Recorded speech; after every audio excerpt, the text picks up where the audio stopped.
Al stood in the observation deck of Orbital Station 7 and watched the stars burn. Somewhere out there, beyond the safe glow of the station lights, the Harrow swarm was eating its way through another world. He had seen the reports. Everyone had. Whole planets stripped down to bare rock. Billions of lives turned into fuel for the endless hunger of the hive. He felt nothing about this. His species never did. There were tall creatures, nearly 8 feet when standing straight. Their bodies were covered in hard plates the color of dark bronze.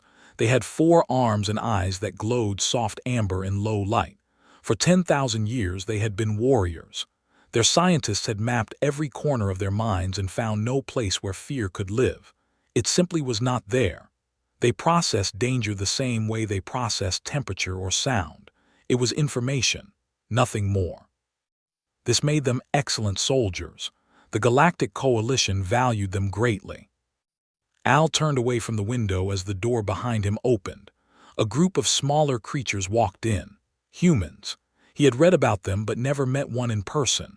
They were soft things, barely 5 or 6 feet tall, with skin in various shades of brown and pink. No armor plates, no claws. Their eyes did not glow. They looked fragile, like something that would break if you held it too tight. Yet their combat records were impressive.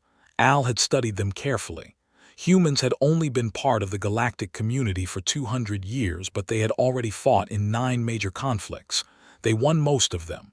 The reports used words like unpredictable and surprisingly resilient. One commander had written, "Do not underestimate them.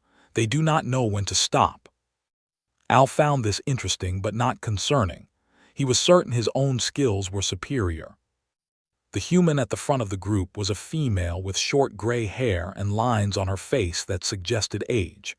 She wore heavy combat armor painted dark green, and she moved like someone who had spent many years learning how to kill things. Her name, according to the mission briefing, was Sergeant Major Vance. She commanded the 141st Drop Infantry. She looked up at Al and did not seem impressed by his height. "You're the specialist," she said. It was not a question. "I am Al, Combat Integration Officer. I will be fighting alongside your unit." Vance nodded slowly. Her eyes moved over him, measuring him in some way he did not fully understand. "Ever fought the Harrow before?" "No, but I have reviewed all available tactical data. I am prepared." Tactical data. She made a sound that might have been a laugh. "Sure, that'll help." The other humans spread out around the observation deck. Al watched them with interest. They behaved strangely. Some of them were checking small devices that showed pictures. Others were talking in low voices, touching each other on the shoulders and arms. One young male was writing something on paper with a primitive instrument. His hands were shaking slightly. Al approached him. "You are experiencing a stress response. Do you require medical attention?" The young human looked up. His name tag read Tors. He was young, perhaps 20 human years. His skin was brown and his eyes were dark and wet. "What? No, I'm fine. Just writing a letter to my mom, in case." "In case of what?" Tors stared at him. "In case I don't come back, man. In case I die down there." Al considered this. "If you die, you will not be able to send the letter. If you survive, the letter will be unnecessary. This activity serves no tactical purpose." Tors kept staring. Then he laughed, though it did not sound happy. "You are something else, you know that." Al did not know what he meant, so he said nothing. The briefing began an hour later. A holographic display showed the planet IV, a world of golden fields and small farming communities. 12 billion people depended on its grain production. If fell, dozens of worlds would starve. The Harrow had already landed, millions of them pouring down from infected ships like black rain. The coalition forces would drop in 3 waves. Their job was simple: hold the line until the civilians could evacuate. The commander spoke first. He laid out optimal firing positions, ammunition conservation strategies, retreat corridors. Everything was logical and precise. Al approved. Then Sergeant Vance spoke. "Forget the corridors," she said. "We're not retreating. We hold until the civvies are out or we're all dead. That's it." The commander's amber eyes flickered. "That is not tactically sound. Preservation of forces must be considered." Considered and rejected. 40,000 people in that agricultural complex, mostly families, kids. Vance's voice was flat and hard. "We don't leave until they're safe. Your attachment to these civilians is emotional rather than strategic. The mathematics do not support." "The mathematics can kiss my ass." There was silence in the room. Al found himself fascinated. He had never heard anyone reject mathematics before. After the briefing, he approached Sergeant Vance. She was checking her weapon, a large projectile rifle that looked well used. "I have a question," he said. "Shoot." "Your species experiences fear. I have read this in the biological surveys. It causes physical symptoms, increased heart rate, impaired judgment, hesitation in combat." He paused. "How do you function as soldiers with this weakness?" Vance stopped what she was doing. She looked at him for a long moment. Her eyes were gray like her hair, and there was something in them he could not read. "Fear isn't a weakness," she said. "It's a tool, tells you what matters." "I do not understand." "No, I don't suppose you do." She finished with her rifle and stood up. "You ever feel anything, Al, when you go into battle, when you kill?" "I feel satisfaction when I complete an objective efficiently. I feel mild irritation when variables disrupt my calculations." "That's it. That is everything." Vance was quiet for a moment. Then she shook her head slowly. "Then I hope you never learn what you're missing, and I hope you never learn what we carry with us every time we drop." She walked away. Al watched her go and processed her words. They did not make sense to him. Fear was a flaw in human design, an evolutionary leftover from when they were prey animals on there. They had evolved beyond such things. They were superior. He returned to his quarters and began his pre-mission log. Day 1 of integration with human forces. Initial observations suggest significant inefficiencies in their psychological preparation for combat. They engage in pointless rituals. They write letters to family members. They look at pictures of people who are not present.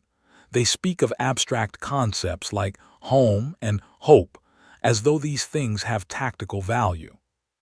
He paused, considering. The human commander, Vance, suggests that fear serves some purpose I do not understand. This seems unlikely. However, I will continue to observe. There may be some variable I have not yet accounted for. He ended the log and prepared his equipment. In 12 hours, they would drop to IV. He would fight alongside creatures who trembled before battle, who wept when their companions died, who carried photographs of loved ones into war. He did not understand them. He was not sure he wanted to. But somewhere deep in his mind, in pathways that had never been activated, something stirred. Not a thought, not a feeling, just a small awareness that the universe might contain things his calculations could not predict. He dismissed it as irrelevant and went to sleep. He did not dream, the never did. But if he could have seen what was coming, perhaps even his empty mind would have found a way to be afraid. The drop pods fell through fire. Al watched through his small window as the atmosphere of IV turned orange and red around him. The pod shook violently. Warning lights flashed. None of this bothered him. He had dropped onto 37 worlds before this one. The process was uncomfortable but routine. Then he heard the explosions. 3 human pods took direct hits from ground fire. He saw them through his window, bright flowers of flame against the burning sky. The radio filled with screaming voices. Someone was calling out names. Someone else was praying to a god Al did not recognize. His own pod landed hard in a field of golden grain. The stalks were tall, reaching up to his chest when he climbed out. They swayed in the wind like waves on a golden ocean. It was beautiful. Al noted this fact without feeling anything about it. He activated his plasma lance and began moving toward the rally point. The sound of gunfire reached him first, then the screaming. Human screaming was different from screaming. It had more variation, more emotion. It carried pain and terror in ways his own species could not produce. He found Sergeant Vance at the edge of a crater. She was dragging a human body through the mud. The body was wearing armor, but the armor was torn open and black with burns. Al's tactical assessment was immediate. The human was dead or dying. Retrieving the body served no purpose. "Sergeant," he called out, "we should proceed to the rally point. This activity is inefficient." Vance did not answer. She kept dragging. Enemy fire came from the tree line to the north. Al saw shapes moving there, dark and fast. The Harrow. He raised his plasma lance and fired, cutting down 3 of them in quick succession. They were ugly things, all black chitin and too many legs, with mouths that never stopped opening and closing. Vance reached cover behind a fallen tree. She pulled the burned soldier with her. Then she went back out into the open. "What are you doing?" Al asked. "There's another one. The tactical situation does not allow." But she was already gone, running through the grain toward another burning pod. Al watched her go. More Harrow were coming from the tree line. He calculated the odds of her survival at less than 40%. He followed her anyway. He did not understand why. The second soldier was still alive, barely.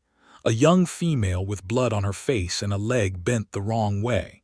Vance grabbed her under the arms and started pulling. The Harrow were getting closer. Al could hear their chittering, that horrible sound like 1,000 insects rubbing their legs together.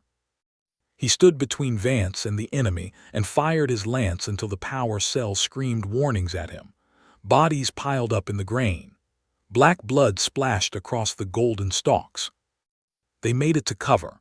The young soldier was crying and thanking Vance over and over. Vance just held her hand and told her it would be okay. The third soldier did not survive the run. Vance carried him anyway, his body draped over her shoulders. When they reached the tree line, she laid him down gently in the grass. She closed his eyes with her fingers. She said something too quiet for Al to hear. Then she picked up her rifle and started shooting Harrow like nothing had happened. Al did not understand her. He filed this observation away for later analysis. The battle lasted 9 hours. By the end, Al had killed 847 enemy organisms. His armor was damaged in 3 places. His upper left arm had a minor wound that would heal within days. By standards, it had been a successful engagement. The humans had lost 11 soldiers. 30 more were wounded. They had killed perhaps 2,000 Harrow between them, though the counting was difficult because human weapons made a mess of bodies. When the fighting stopped, something strange happened. The humans did not immediately begin repairing equipment or treating wounds or analyzing tactical data.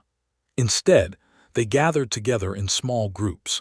They sat in the mud and the blood and they talked. They passed around containers of water and small packages of food.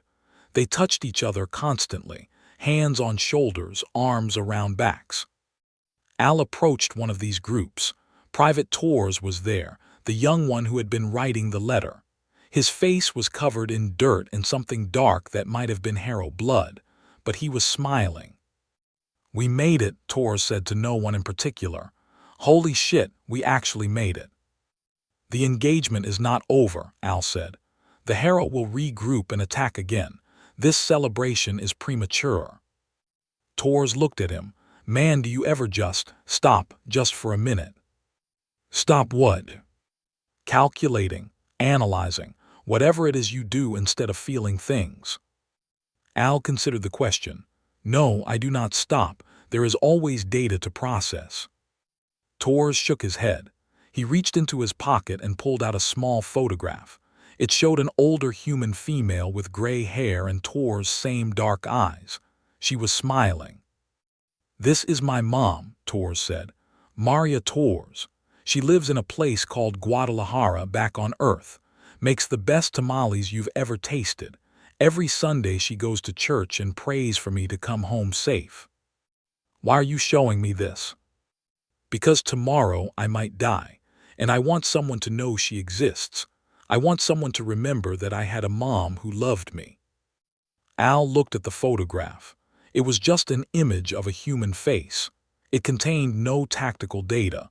It would not help them survive the next attack. But Torres held it like it was the most important thing in the universe. I do not understand, Al said honestly. I know, Torres replied. He put the photograph away. But maybe someday you will.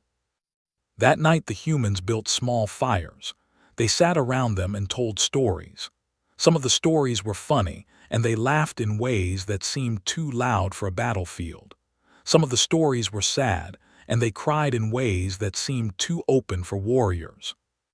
Sergeant Vance found Al standing alone at the edge of the camp. You should rest, she said. I do not require as much sleep as humans. That's not what I meant. She stood beside him, looking out at the darkness where the harrow waited. You fought well today, better than I expected. I performed within normal parameters. You saved my life. When I went back for, you didn't have to cover me like that.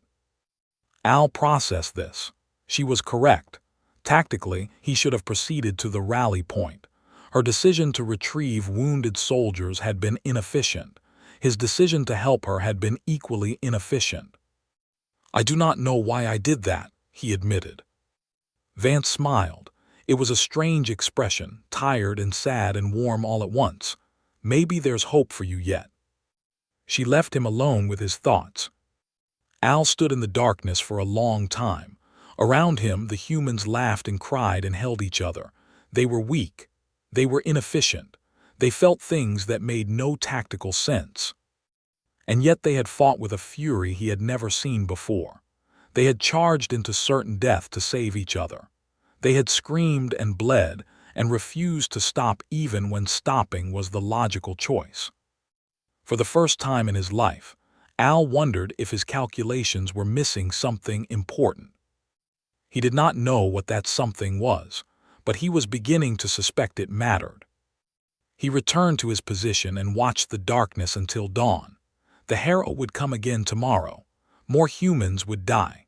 More tears would be shed, more photographs kissed, more letters written to mothers who waited on distant worlds. Al would fight alongside them. He would kill efficiently and move precisely and feel nothing at all.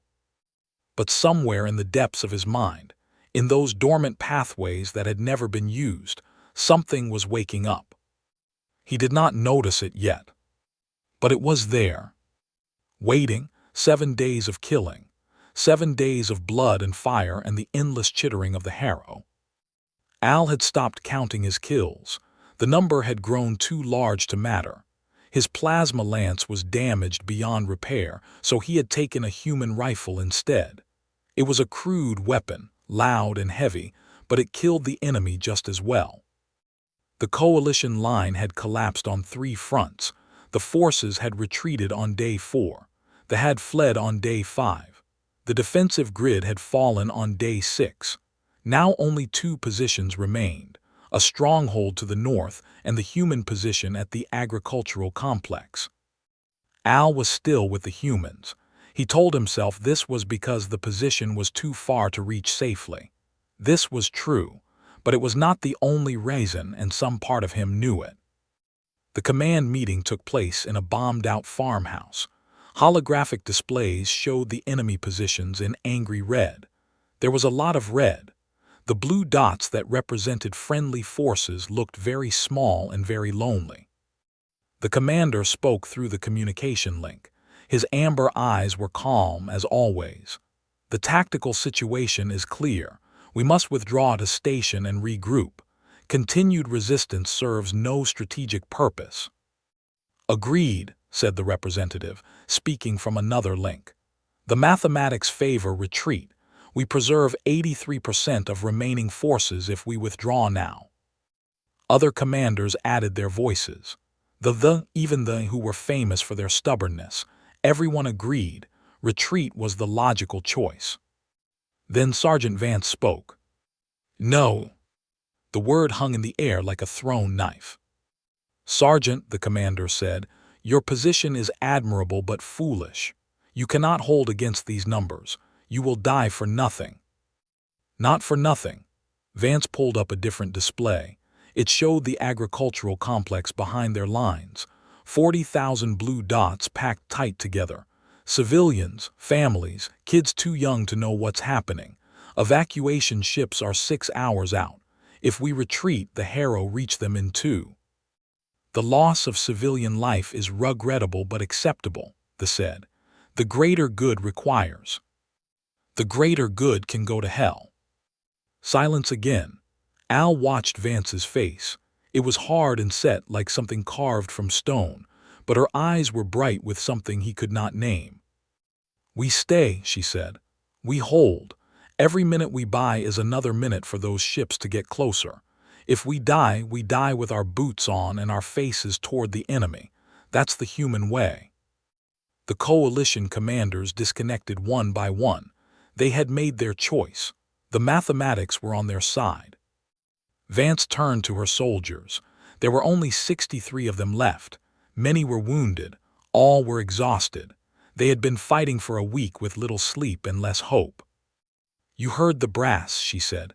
"We're on our own. The smart thing to do is run. Nobody would blame you. Coalition's pulling out. We could go with them. Live to fight another day." Nobody moved.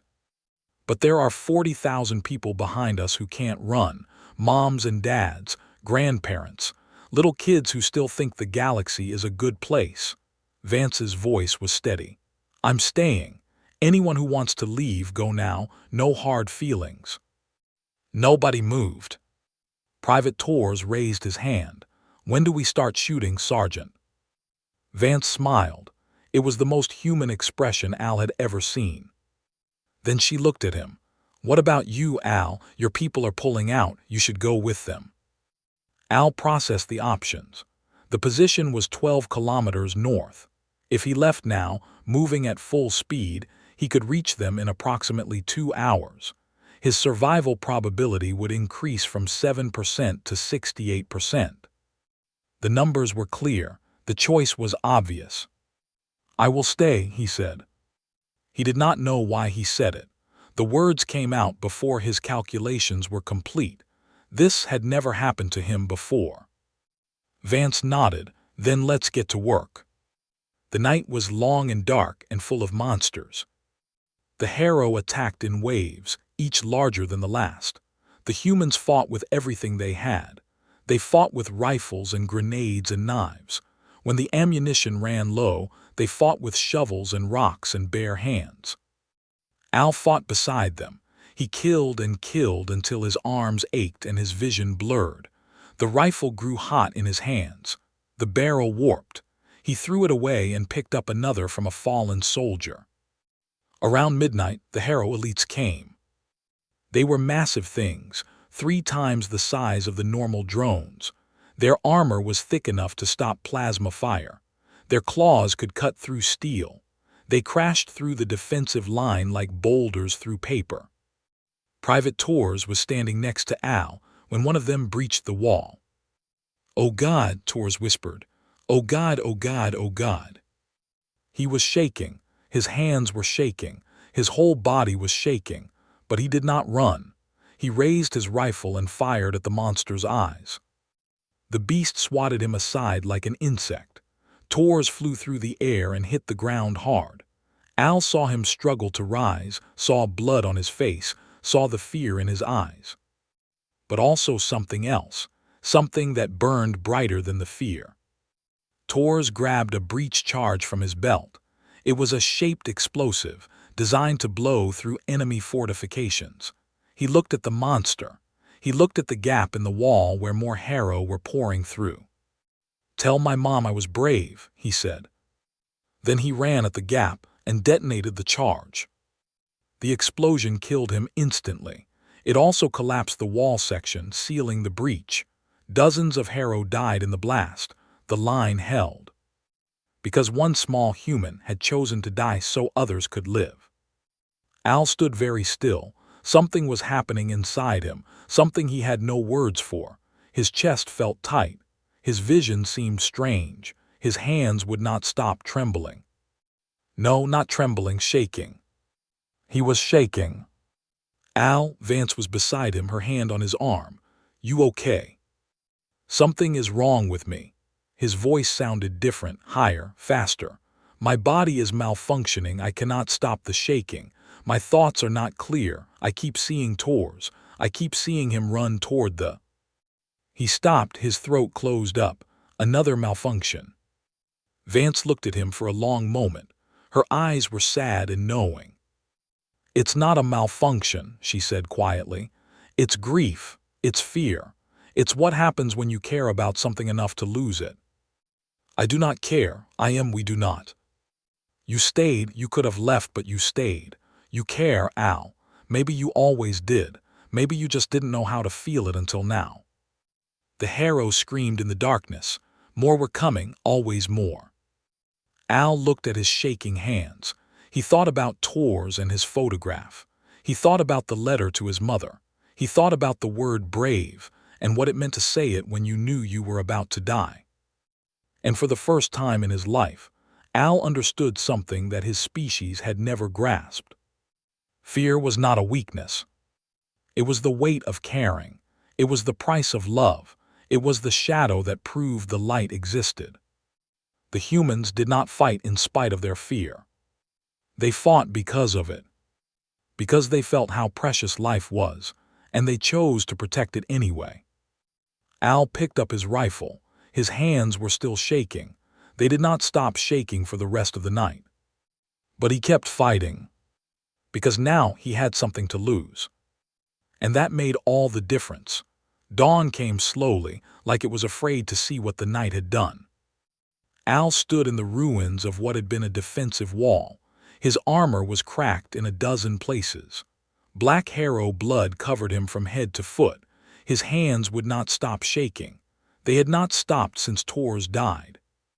31 humans remained. 31 out of 63. Half of them were wounded. All of them were exhausted. They had been fighting for 8 hours without rest, and the harrow kept coming. But they had held the line. The evacuation ships were 2 hours away now, just 2 more hours. Al sat down on a pile of rubble. His legs did not seem to want to hold him up anymore. This was new.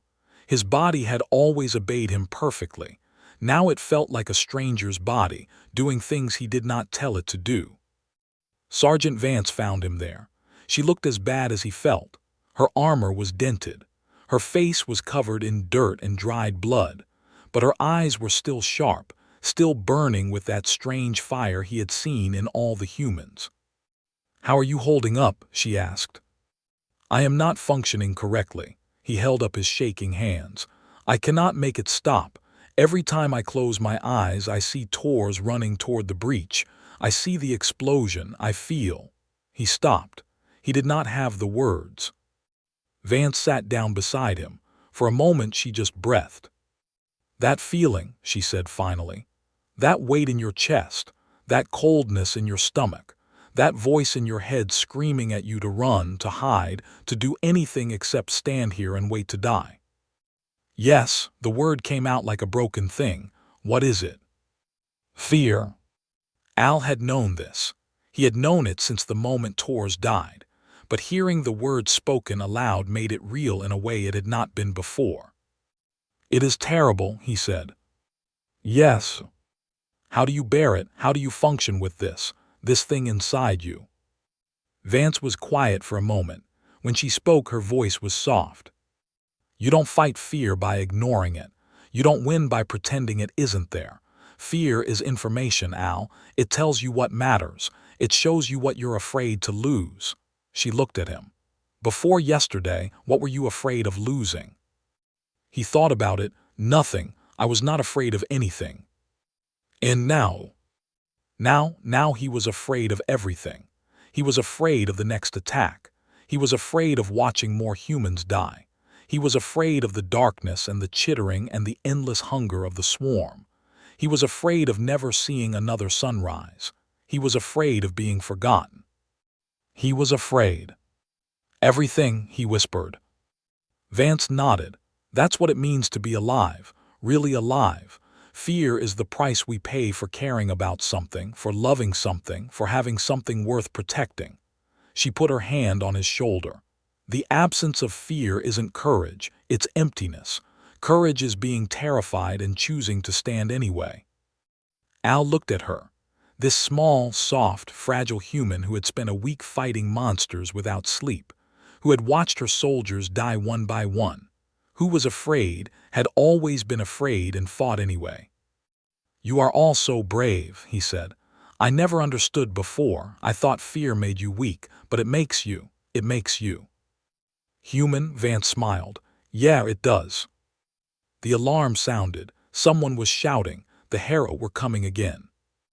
Al stood up. His legs still shook. His hands still trembled. The fear was still there, cold and heavy in his chest, but he picked up his rifle anyway. Because that was what courage meant. The final assault came at full dawn. The Harrow threw everything they had at the human position. Waves of drones, packs of hunters, and in the center the largest creature Al had ever seen. It was a siege organism, a living weapon the size of a small building. Its body was covered in armor plates thick enough to stop artillery. Its legs crushed everything in its path. Its mouth could swallow a vehicle whole. And it was heading straight for the civilian complex. Fall back, someone was screaming. Fall back to secondary positions. Al did not fall back. He watched the siege organism moving through the battlefield. He calculated its trajectory. He understood what was going to happen. In 4 minutes the creature would reach the complex. The walls would not stop it. Nothing would stop it. 40,000 people would die. Unless someone stopped it first. He ran the calculations. The only weak point on a siege organism was the cortex node at the base of its skull. A direct hit there could kill it, but the node was protected by layers of armor. The only way to reach it was from inside. Inside the creature. Al looked at the siege organism. He looked at the civilian complex behind him. He thought about Tors and his photograph. He thought about the letter to his mother. He thought about all the children in that complex who would never grow up, never fall in love, never look at the stars and wonder what was out there. He thought about fear. The fear was screaming at him. Run, hide, survive. This is not your fight. These are not your people. You do not have to die here. And beneath the fear, something else. Something quieter but stronger. Something that had been growing in him since the moment he chose to stay with the humans. Purpose. These were his people now. This was his fight, and he would not let them die. Al started running. He ran past the defensive lines, past the burning wreckage, past the bodies of humans and Harrow alike. He ran toward the siege organism while everyone else ran away. Al, Vance's voice somewhere behind him. What are you doing? He did not answer. He did not stop. The siege organism saw him coming. Its smaller eyes focused on him. Its mouth opened, revealing rows of teeth the size of swords. It was the most terrifying thing Al had ever seen. He jumped. His claws found grip on the creature's armor plates. He climbed hand over hand while the beast thrashed and roared. Harrow drones tried to knock him off. He killed them without slowing down. His body moved on instinct now, faster than thought. He reached the creature's head. He could see the cortex node, pulsing with sick light beneath a layer of transparent armor. His plasma lance was gone. His rifle was gone. He had nothing that could pierce that shell. Nothing except himself. Al had one power cell left. It was damaged, leaking energy. If he overloaded it, the explosion would be enough to breach the armor. It would also kill him. He thought about Vance and her talk of courage. He thought about Tors and his mother's photograph. He thought about all the humans who had died this week, fighting for strangers they would never meet. He thought about fear, real fear, the fear of ending, the fear of becoming nothing, the fear of never knowing what might have been. And he chose to act anyway, because some things mattered more than survival. Al drove his hand through the transparent armor. He pushed the power cell against the cortex node. He looked up at the sky, at the dawn spreading gold and pink across the horizon. It was beautiful. He was glad his last sight would be something beautiful. For the humans, he said. And then there was light. The explosion tore through the siege organism's brain. The creature screamed, a sound that shook the ground and split the air. It stumbled, it fell, it died. Al fell with it. The last thing he heard before the darkness took him was Sergeant Vance screaming his name. The last thing he felt was something warm. He hoped it was the sunrise. 6 months later, the gardens of New Geneva were blooming. Al stood among the flowers and tried to remember what it felt like to die. The memories were broken, scattered like fragments of a dream. He remembered the explosion. He remembered falling. He remembered Vance's voice, somewhere far away, telling him to hold on. He had held on. He did not know how. The human doctors said it was a miracle. His body had been destroyed from the chest down. His face was burned beyond recognition. His neural pathways were so damaged that no technology could have saved them. But humans did not use technology. They had rebuilt him with their own machines, metal and wire where flesh used to be, synthetic eyes that saw in wavelengths he had never known existed, a heart that ran on electricity instead of blood. He was no longer fully. He was something new, something that had never existed before. The collective had declared him contaminated. He could never return to his. His name had been removed from the records. To them, he was dead. But to the humans, he was alive. More than alive, he was a hero. The memorial ceremony was small, held in a quiet corner of the gardens where white flowers grew in careful rows. Each flower represented a soldier who had died on IV. There were many flowers.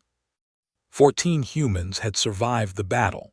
14 out of the 120 who had dropped with the 141st. They stood together now, wearing their dress uniforms, their medals shining in the afternoon light. Vance was there, of course. Her hair was than before. New lines crossed her face. But her eyes were the same, still burning with that fire Al had learned to recognize. She had not left his side during the reconstruction. For 3 months, while doctors worked to save what was left of him, she had sat by his bed and talked to him. She had told him stories about Earth, about her childhood, about the soldiers she had lost over the years. She had read him letters from the civilians they had saved, messages of thanks from people who would never know how close they came to death. She had taught him what it meant to have a family. The ceremony began with a reading of names. Each fallen soldier was remembered, their photograph displayed on a simple screen. When Tor's name was read, Al felt something tighten in his chest. His new heart did not need to beat, but it did anyway. The doctors said this was psychosomatic. Al thought it was something else. It was love, it was grief, it was all the things they had never understood. After the names came the speeches. Coalition officers spoke about sacrifice and duty. Politicians spoke about the importance of the alliance. Generals spoke about strategic victories and enemy casualties. Then it was Al's turn. He walked to the podium slowly. His new legs still felt strange, too light and too precise. The crowd watched him in silence. Humans and aliens alike, hundreds of faces turned toward him. He had prepared a speech. The words were stored in his memory banks, carefully chosen and logically arranged. But when he opened his mouth, different words came out. "My people, you," he said, looked at humanity and saw weakness. You were small, you were soft. You felt things that made no sense. You cried when your friends died. You laughed when you should have been planning. You loved people you might never see again. He paused. We thought fear was your greatest flaw. We thought it made you lesser. The crowd was very quiet. We were wrong. Al looked at Vance. She was smiling, but tears were running down her face. Humans did that sometimes, smiled and cried at the same time. He understood now. Some feelings were too big for just one expression. I fought beside humans for 1 week on IV. In that week, I learned more about courage than in 50 years of training. I watched soldiers write letters to mothers they might never see again. I watched them share their last food with strangers. I watched them run into certain death to save people they had never met. His voice was shaking. His new voice box was not supposed to shake, but it did anyway. I watched Private First Class Tours throw himself onto a bomb to seal a breach in our line. His last words were a request that someone tell his mother he was brave. Al looked at the crowd. In the front row, a small human girl was watching him. She had Tor's dark eyes and his brown skin. She was holding a piece of paper in her small hands. "Fear is not weakness," Al said. "Fear is the price of love. It is the weight of everything precious in the universe pressing down on your heart. Do not feel fear because we do not feel love. We calculate, we analyze, we optimize, but we do not live, not really." He straightened his back. His new spine was made of metal, but it held him tall. "You taught me to be afraid, and in doing so you taught me what it means to be brave. Courage is not the absence of fear. Courage is feeling the fear, feeling it in every cell of your body and choosing to stand anyway, choosing to fight anyway, choosing to love anyway, even knowing that love means loss." The little girl stood up. She walked toward the podium, past the officers and the dignitaries, past the soldiers and the politicians. No one stopped her. She held up her piece of paper. It was a drawing done in crayon. It showed a tall figure with 4 arms standing next to smaller figures in green armor. Above them, in shaky child's handwriting, were the words, "Thank you for being scared with my daddy." Al took the drawing. His new eyes did not produce tears, but something was happening inside him anyway. Something warm and painful and beautiful. "I have walked among 12 species of this galaxy," he said, his voice breaking. "None of them understand what makes humanity extraordinary, but I do now. You are not great because you are fearless.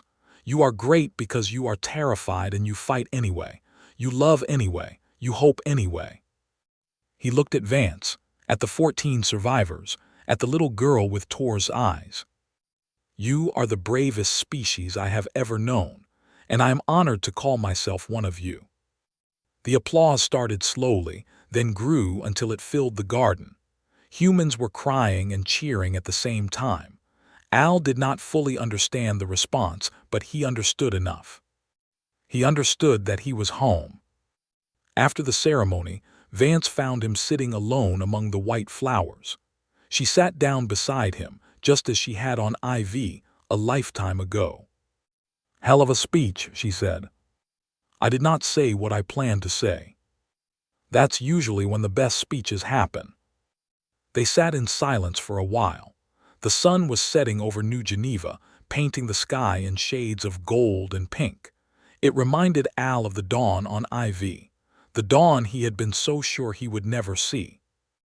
"I understand now," he said, "why you checked your photographs before battle, why you wrote letters, why you cried for the dead." Vance nodded slowly, and "It is terrible, it is wonderful, it is everything." She laughed, a sound that was half sob. "Yeah, that's pretty much what being alive feels like." Al looked at the drawing in his hands, the tall figure with 4 arms, the small figures in green, the shaky words at the top. "Thank you for being scared with my daddy." He had been afraid. For the first time in his existence, he had felt the cold grip of terror. He had wanted to run. He had wanted to hide. He had wanted to live. But he had stood anyway. He had fought anyway. He had loved anyway. And in the end, that was what mattered. Not the absence of fear, but the choice to be brave despite it. The sun set over New Geneva, and Al, once fearless, now afraid, now alive, watched it go. Beside him, Sergeant Major Vance took his hand and held it tight. Tomorrow there would be new battles, new fears, new reasons to run. But tonight there was peace. And that was enough. Some things were worth being afraid for. This was one of them.